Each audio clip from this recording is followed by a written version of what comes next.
بسم الله الرحمن الرحيم. السلام عليكم ورحمة الله وبركاته. أهلا وسهلا بحضراتكم في فيديو جديد وتحياتي لكم جميعا.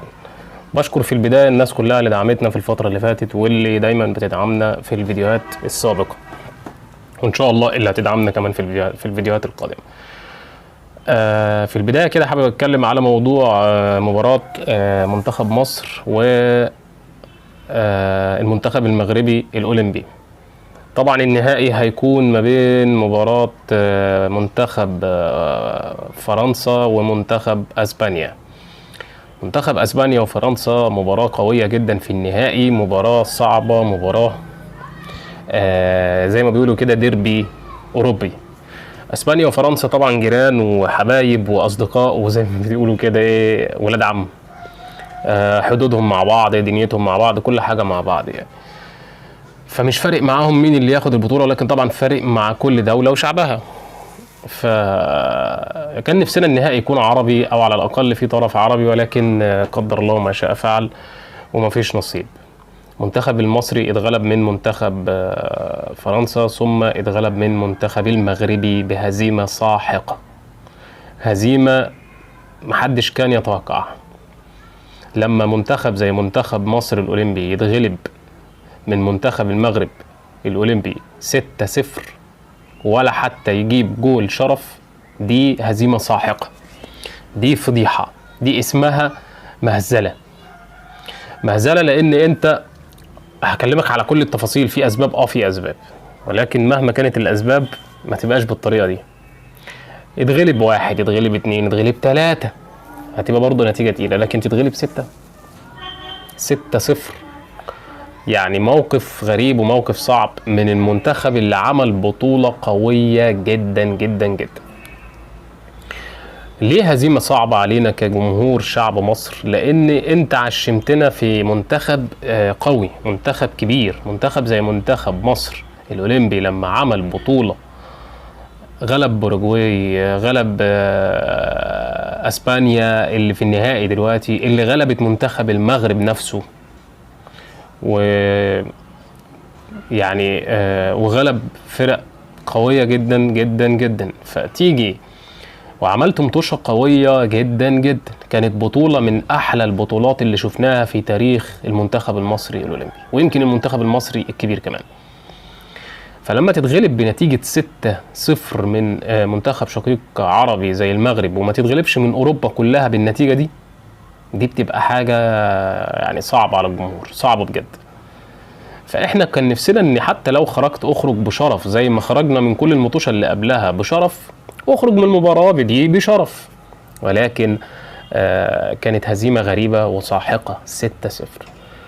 في بداية المباراة طبعا في الدقيقة 9 تقريبا اتغير زيزو لإصابته في الخلفية، العضلة الخلفية، وهو كان مصاب في المباراتين اللي قبلهم، ولكن تحامل على نفسه ولاعيب راجل وكويس جدا في ان هو بيقدر يكمل ويستحمل، ولكن نصيب، قدر الله ما شاء فعل. مش لعيب اللي هيوقع الفريق كله، المفروض ان عندك البديل، ولكن من خروج زيزو ثم بعد كده المنتخب لما اتحط فيه الجون الاول، رغم ان هو اللي كان مستحوذ، ما تعرفش ايه اللي حصل، بقت حاجة مطر ونزل على المنتخب المصري انهيار كامل في الدفاع ونص الملعب.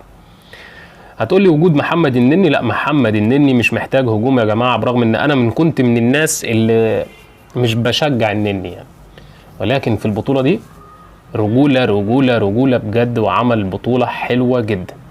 لكن في الماتش ده انا مش هحمله هو المسؤوليه زي حمزه علاء. حمزه علاء عمل بطوله قويه، وهو سبب من الاسباب الكبيره بنسبه 50-60%. حمزه علاء هو اللي خلى مصر في المربع الذهبي بعد ربنا سبحانه وتعالى وزملائه طبعا. ولكن جه في اليوم ده، في يوم مش يومك، ساعات الكرة فيها كده، للأسف كان اليوم ده مش يوم منتخب مصر. بس لما يكون مش يومك خلاص انت عارف ان هي مش ماشية معاك وهتتغلب، قفل بقى، قفل ملعب. صحيح انت عايز تعوض عشان طمعان في البرونزية، ولكن هي باينة خلاص. انت العامل البدني بتاعك والاجهاد البدني بتاعك خلاك زيرو، وقعت وقعة قوية جدا من الماتش اللي فات على فكرة، اللي هو بتاع فرنسا، وانت واقع بدنيا، وده كان سبب هزيمة منتخب مصر امام فرنسا. ولكن جيت في الماتش ده بدنيا انت باين عليك جدا الارهاق، وكنت بتعافر عشان تكمل، بس قدر الله ما شاء فعل. هارد لك منتخب مصر. النهائي ما بين اسبانيا وفرنسا او فرنسا واسبانيا هيبقى قوي وصعب جدا. ملخص كده الاحداث، هيبقى مباراة قوية. البطولة هتبقى من نصيب مين محدش عارف، البطولة هتبقى رايحة لمين محدش عارف، ولكن المباراة اعتقد انها تكون مفتوحة وفيها كورة كتير وكورة حلوة، لان المنتخبين بصراحة، سيبك من ان منتخب مصر غلب منتخب اسبانيا، وهو مصر قابلت الفريقين بالمناسبة، عملت ماتشين قويين جدا قدام الاثنين، وكانت احق ان هي تكسب فرنسا، ولكن هو نصيب، لكن كسبت اسبانيا. انا ان كنت شايف ان اسبانيا هي اللي تستحق انها تكسب، ده احساسي، ولكن عامل الجمهور وعامل الضغط هيبقى مع فرنسا، لان انت على ارض فرنسيه.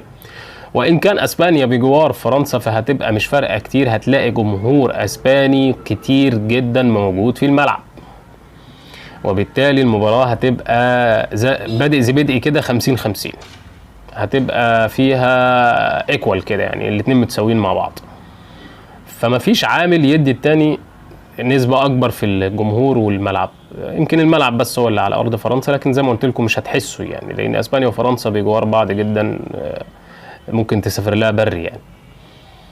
فالماتش هيبقى قوي وقوي جدا كمان، وهتتفرج على كرة حلوة. في الفترة اللي جاية هنشوف الأخبار ما بعد البطولة، وهتابعكم بالبطل وملخصات كده الأحداث دي هقولها لكم كده ونتكلم فيها مع بعض. وكمان منتخب مصر خرج خلاص رابع. كمان عايز أتكلم على النادي الأهلي في الفيديوهات القادمة، هتبقى فيها جلسات قوية ما بين كابتن محمود الخطيب ورجوعه من أسبانيا ورجوعه من فرنسا بعد البطولة الأولمبياد وخروج منتخب مصر رابع، وهيقعد مع كولر ويحدد مواقف كتير جدا وأحداث هيتحط عليها النقط على الحروف، زي مثلا الصفقات القادمة للنادي الأهلي، صفقات النادي الأهلي الجديدة، كمان زي الراحلين عن النادي الأهلي سواء الأفارقة أو المحليين.